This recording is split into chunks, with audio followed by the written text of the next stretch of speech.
21वीं सदी में जब पूरी दुनिया मानवाधिकारों की बात करती है, तब भी एक अफ्रीकी देश में वास्तविक गुलामी आज भी मौजूद है। आधिकारिक तौर पर इसे 1980 में समाप्त कर दिया गया था, लेकिन ये सिर्फ कागज पर लिखे शब्द हैं, क्योंकि व्यवहार में लाखों लोग आज भी गुलामी में जी रहे हैं। उन्हें वस्तुओं की तरह खरीदा बेचा जाता है, बाप से बेटे को सौंपा जाता है, बिना वेतन के काम करने के लिए मजबूर किया जाता है, पीटा जाता है, बलात्कार किया जाता है और किसी को भी सजा नहीं मिलती। पुलिस को इसकी जानकारी है, अधिकारियों को इसकी जानकारी है, लेकिन हर कोई ऐसा दिखावा करता है जैसे कुछ हो ही नहीं रहा है, क्योंकि गुलाम मालिक प्रभावशाली लोग हैं जिनके पास पैसा और प्रभाव है। मॉरिटानिया पश्चिमी अफ्रीका में अटलांटिक तट पर स्थित है, जो सहारा, रेगिस्तान और महासागर के बीच बसा है और इसका 90% भूभाग शुद्ध रेत है। ये मिस्र से 2 गुना बड़ा है, लेकिन यहाँ केवल 4.5 मिलियन लोग रहते हैं, क्योंकि लगभग सारी जमीन बंजर और निर्जन है।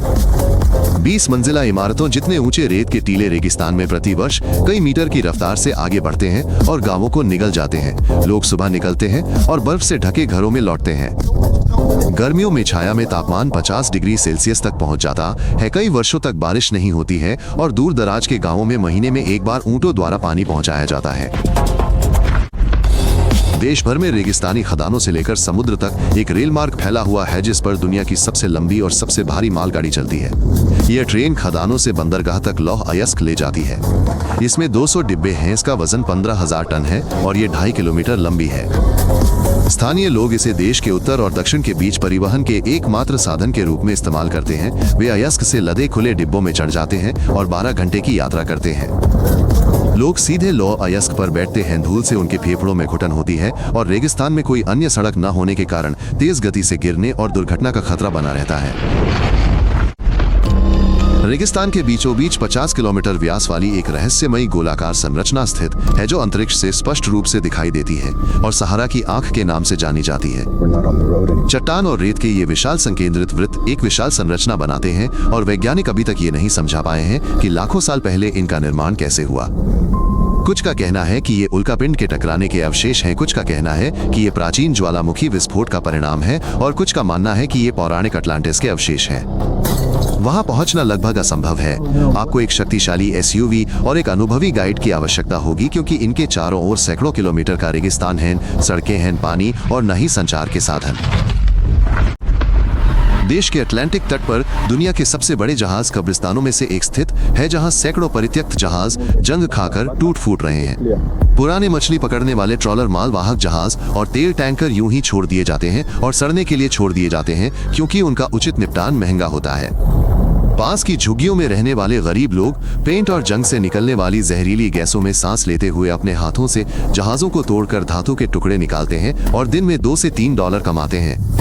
क्षतिग्रस्त टैंकरों से तेल और रसायन सीधे समुद्र में रिसते हैं, जिससे पानी प्रदूषित होता है और सारी मछलियां मर जाती हैं। फिर भी स्थानीय निवासी इस पानी को पीते हैं और इसमें मछली पकड़ते हैं।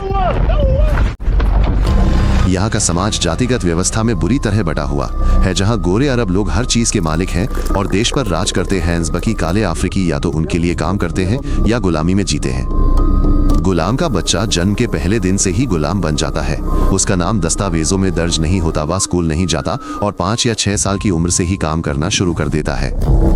बच्चे चिलचिलाती धूप में रेगिस्तान में मवेशी चराते हैं, मक्की खानों में काम करते हैं और मछली बाजारों में दिन में 12 घंटे 7 दिन भारी बोझ ढोते हैं। स्कूल तकनीकी रूप से मुफ्त है, लेकिन परिवारों को गुजारा करने के लिए श्रम की जरूरत होती है, इसलिए केवल 5 में से 1 बच्चा ही प्राथमिक शिक्षा पूरी कर पाता है।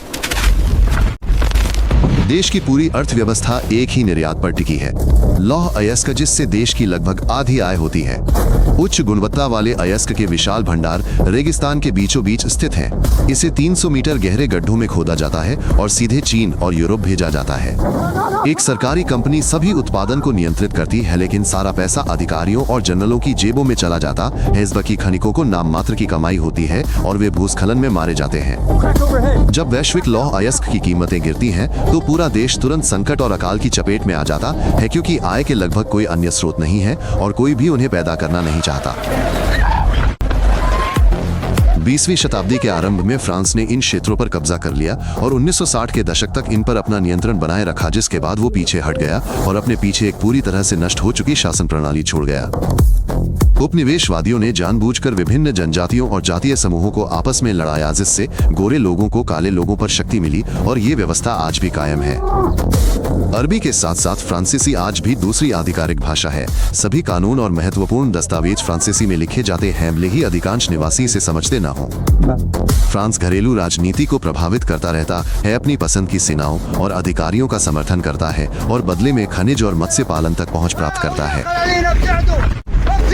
सदियों से स्थानीय जनजातियां ऊंटों और बकरियों के झुंडों के साथ रेगिस्तान में घूमती रही हैं, तंबुओं में रहती हैं और एक जल स्रोत से दूसरे जल स्रोत की तलाश में भटकती रहती हैं। रेगिस्तान के विस्तार, सूखे की बढ़ती अवधि और प्यास एवं भोजन की कमी से जानवरों की सामूहिक मृत्यु के कारण ये प्राचीन जीवन शैली अब हमारी आंखों के सामने लुप्त होती जा रही है। पिछले 30 वर्षों में 3/4 खानाबदोश परिवार अपने झुंडों को छोड़कर शहरों में पलायन कर चुके हैं, जहां वे अब झुग्गी झोपड़ियों में बिना काम और भविष्य की उम्मीदों के रह रहे हैं। युवा रेगिस्तानी जीवन में लौटने से कतरा रहे हैं, बुजुर्ग मर रहे हैं, परंपराएं भुलाई जा रही हैं और 20 वर्षों में यह अनूठी संस्कृति का अस्तित्व ही समाप्त हो जाएगा। देश के तट से ठंडी समुद्री धारा बहती है, जो पोषक तत्व लाती है और दुनिया के सबसे समृद्ध मत्स्य पालन क्षेत्रों में से एक का निर्माण करती है। यूरोपीय और चीनी औद्योगिक मछुआरे मछली पकड़ने के लाइसेंस के लिए सरकार को लाखों डॉलर का भुगतान करते हैं और अपने विशाल जालों से समुद्र को लगभग खाली कर देते हैं। छोटी लकड़ी की नावों में स्थानीय मछुआरे 100 मीटर लंबे औद्योगिक जहाजों से प्रतिस्पर्धा नहीं कर सकते। मछलियां तेजी से दुर्लभ होती जा रही हैं और लोगों की आमदनी कम हो रही है। अधिकारी विदेशियों को लाइसेंस बेचना जारी रखते हैं, क्योंकि इससे उनकी अपनी जेबों में तुरंत पैसा आता है और किसी को इस बात की परवाह नहीं है कि 10 साल में समुद्र का क्या होगा। देश की आधी से ज्यादा आबादी राजधानी नोआकचोट में रहती है, जो 50 वर्षों में एक छोटे से मछली पकड़ने वाले गांव से एक विशाल शहर में तब्दील हो गई है। राजधानी की योजना मूल रूप से 10,000 लोगों के लिए बनाई गई थी, लेकिन अब यहाँ 10 लाख से ज्यादा लोग रहते हैं और बुनियादी ढांचा इन सभी के लिए बेहद अपर्याप्त है। 2/3 निवासी बिना बिजली, पानी या सीवेज व्यवस्था वाली झुग्गियों में रहते हैं, जहां वे रेगिस्तान के बीचों बीच बंजर रेत पर जंग लगे धातु और कचरे से घर बनाते हैं। हर कुछ वर्षों में जब बारिश होती है तो नालियों की कमी के कारण पूरा शहर घुटनों तक पानी में डूब जाता है। सड़कें कीचड़ भरी नदियों में बदल जाती हैं और हैजा और पेचिश जैसी महामारियां फैल जाती हैं।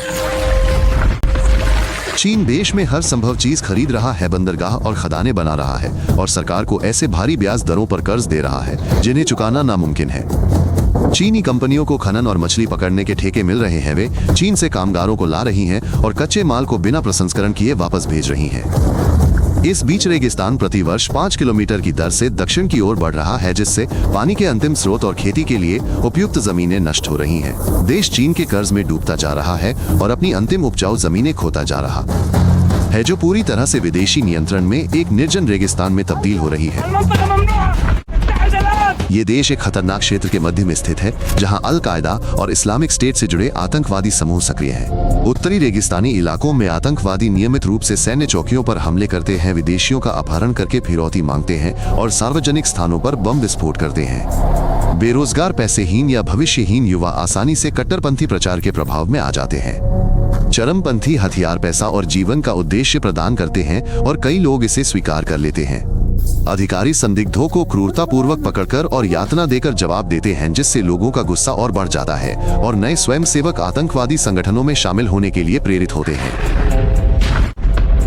देश में लड़कियों को जबरदस्ती खाना खिलाने की क्रूर परंपरा है। उन्हें तब तक अत्यधिक मात्रा में भोजन खिलाया जाता है जब तक कि वे उल्टी न कर दे, ताकि उनका वजन अधिकतम बढ़ सके।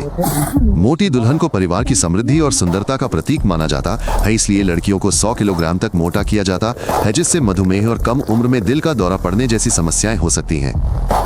एक महिला तलाक नहीं ले सकती, संपत्ति की मालिक नहीं हो सकती और न ही पति चुन सकती है। उसकी शादी 13 या 14 साल की उम्र में उस पुरुष से कर दी जाती है जिसे वो पहली बार किसी शादी में देखती है। घरेलू हिंसा को अपराध नहीं माना जाता। एक पति अपनी पत्नी को जितना चाहे पीट सकता है और अगर वो पुलिस में शिकायत करती है तो उस पर अवज्ञा का आरोप लगाकर उसे जेल भेजा जा सकता है। जनसंख्या का 60% हिस्सा 25 वर्ष से कम आयु का युवाओं का एक विशाल समूह बिना रोजगार, शिक्षा या भविष्य की संभावनाओं के देश में पल बढ़ रहा है। युवा बेरोजगारी दर 50% से अधिक है। स्कूल पर्याप्त शिक्षा प्रदान करने में विफल हैं और डिग्री प्राप्त करने वाले कुछ ही लोगों को काम मिलता है।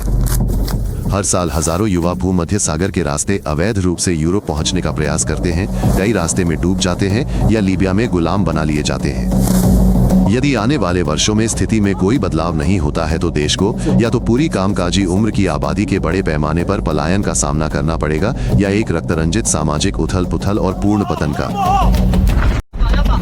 मोरिटानिया 21वीं सदी का एक ऐसा देश है जहां लोगों को सामान की तरह खरीदा बेचा जाता है, बच्चे स्कूल जाने के बजाय काम करते हैं और महिलाओं को मवेशियों की तरह पाला पोसा जाता है। अंतर्राष्ट्रीय समुदाय यहां हो रही घटनाओं पर लगभग कोई ध्यान नहीं देता, न कोई प्रतिबंध है, न कोई वास्तविक सहायता और यहां तक कि पत्रकार भी नहीं आते क्योंकि ये बहुत खतरनाक है। भ्रष्ट सरकार संसाधनों को बेचकर खुद को समृद्ध करती जा रही है, विदेशी कंपनियां धन का दोहन कर रही हैं और आम लोग गरीबी और अधिकारों से वंचित हैं। ये देश दिखाता है कि गुलामी और मध्य युग गायब नहीं हुए हैं, वे बस पृथ्वी के भूले बिसरे कोनों में छिपे हुए हैं जहाँ कोई देखता नहीं और कोई परवाह नहीं करता।